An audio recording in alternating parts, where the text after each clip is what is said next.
संचिता वर्मा आपका स्वागत करती हूं उत्तर प्रदेश उत्तराखंड के हर एक कोने से छोटी बड़ी खबरों को आपके साथ साझा करने वाले today 24 news Uttar Pradesh Uttarakhand channel में। मन की बात में मोदी क्यों गौ माता की बात नहीं करते।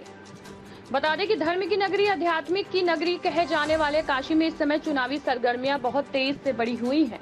हर प्रत्याशी अपने अपने जोर आजमाइश अपने तरीके से कर रहा है। पूरे भारत देश का राजनीति का अड्डा बना वाराणसी इस समय चुनावी सरगर्मियों के इर्द गिर्द ही घूम रहा है।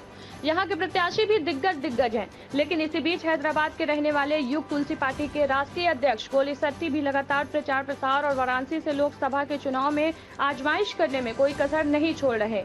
गौ माता को राष्ट्रमाता घोषित करें, अपने इस मुद्दे को लेकर आज एक वीडियो में कोली शेट्टी ने नरेंद्र मोदी से एक सवाल पूछ लिया। हमेशा मन की बात करने वाले नरेंद्र मोदी गौ माता की बात क्यों नहीं करते और गौ माता को राष्ट्रमाता क्यों नहीं घोषित करते। गौ माता को राष्ट्रमाता घोषित करने में आखिरकार सरकार को क्या परेशानी है।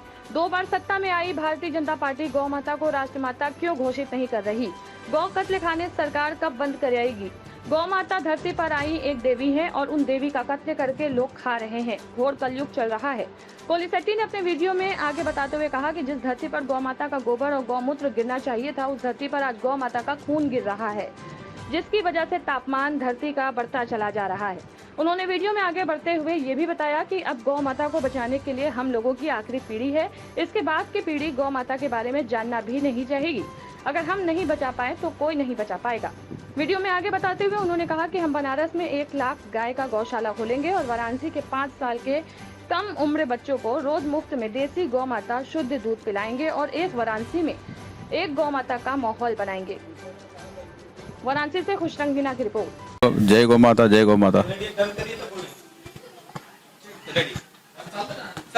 सबसे पहले तो आप अपना परिचय लोगों को, दर्शकों को बता दीजिए।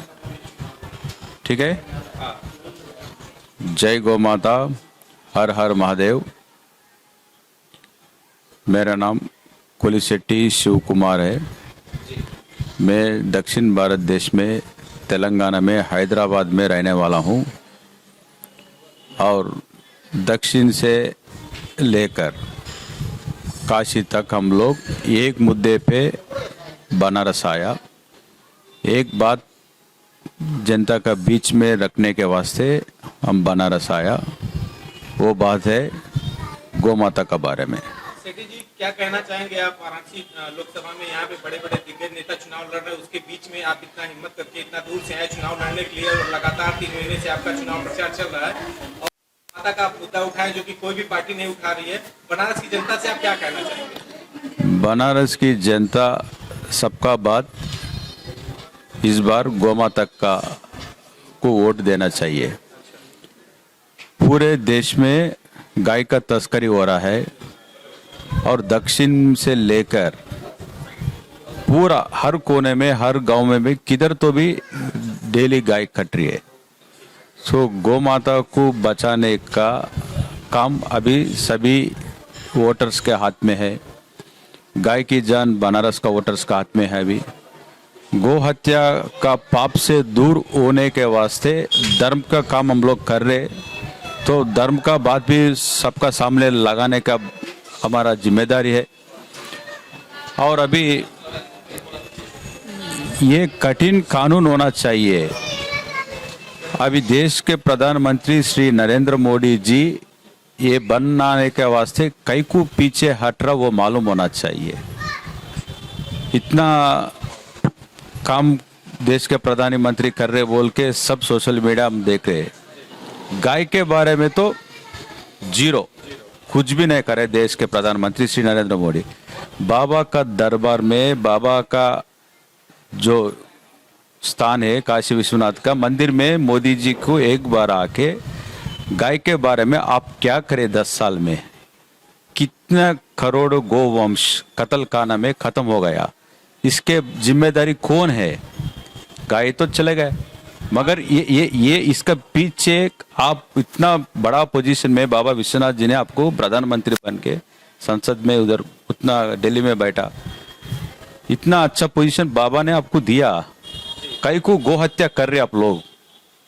धर्म के नाम से वोट मांग रहे, मगर धर्म का देवता, धर्म का जो 4 पाद पे चलता है, थोड़ा मेरे को हिंदी दिक्कत है, फिर भी आपको प्रयास करता हूँ सबको समझने के वास्ते। धर्म बोलो तो 4 पाद में चलता है। वो 4 क्या है? गौ माता का पादु है। तो अभी जैसे पादुका बोलते हैं, क्या बोलते हैं आप? धर्म 4 पाँव, धर्म 4 पाँव में चलता है। वो 4 पाँव गौ माता के पास है, तो वो अभी पूरा खट हो गया है और गौ माता टुकड़े टुकड़े हो जा रहे।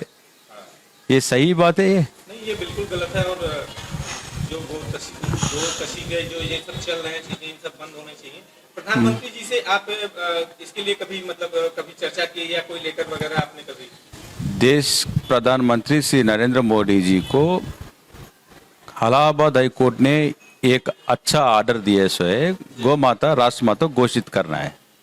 एक मैं तिरुमला तिरुपति देवस्थान में ट्रस्ट बोर्ड मेंबर काम करा।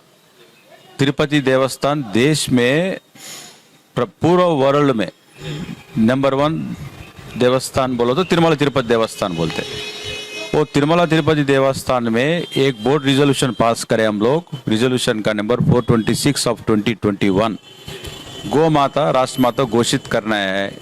और वो पत्र भी पूरे देश में रहने वाले साधु संत लोग का सिग्नेचर्स लेके नरेंद्र मोदी जी के पास 2021 में हम लोग पारिश कर दिया।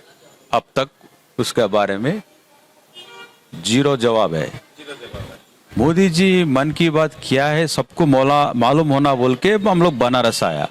अभी बनारस आने के बाद इधर अलग तरीके से राजनीति कर रहे हैं लोग। हम लोग गाय के मुद्दे पे आया, कुछ राजनीति करने का जरूरत ही नहीं है हमारे को। सेठी जी, यहाँ पे बनारस में जैसे इस समय पूरे देश की धुरी बनी हुई है, यहाँ एक मान के चलिए तो चुनावी सरगर्मियां भी बहुत तेज है। वाराणसी धुरी बनी हुई है, सबसे बड़ा राजनीतिक समुदाय है वाराणसी यानी कि काशी है।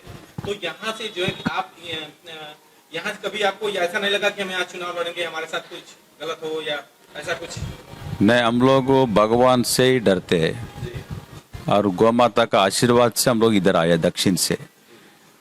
और चुनाव में लड़ने बोलो तो मेरे को पहले से मालूम है, सब लोग मेरे को बता रहे थे आप इतना दूर से आके प्रचार कर रहे, 3 महीने के पहले कर रहे, आपका नामांकन खारिज हो जाएंगे, आपका प्रयास मत करिए। ये मोदी जी का संसद क्षेत्र में कोई भी चुनाव में लड़ने का मौका नहीं देंगे। तो मैं बोला बाबा विश्वनाथ का ऊपर विश्वास तो रहे हमारा पास, भगवान को तो चाहते हैं हम लोग। और हम गौ माता को इतना प्रेम से हमारा तन मन धन पूरा गौ माता को लगा रहे। दक्षिण में हमारा युग तुलसी फाउंडेशन क्या काम कर रहे सबको एक बार गूगल में सर्च करे तो मालूम होता। और खुद आके देख सकते नरेंद्र मोदी जी और अमित शाह जी हम लोग क्या काम कर रहे हैदराबाद में। तो इसका इतना विश्वास रहने का बाद भगवान का चमत्कार तो किधर तो भी बताना पड़ेगा।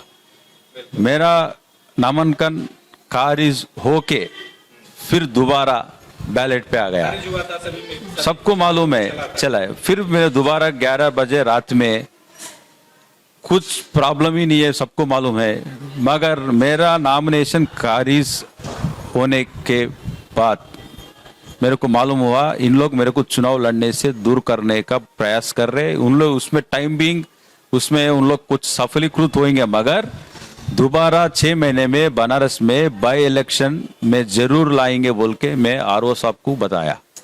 और मेरा खारिज का जो पत्र लेके मैं हाई कोर्ट में चैलेंज करता हूँ, सुप्रीम कोर्ट में चैलेंज करता हूँ। मैं कुछ गलत नहीं किया और गलत का काम आगे भी नहीं करेंगे। और हमारा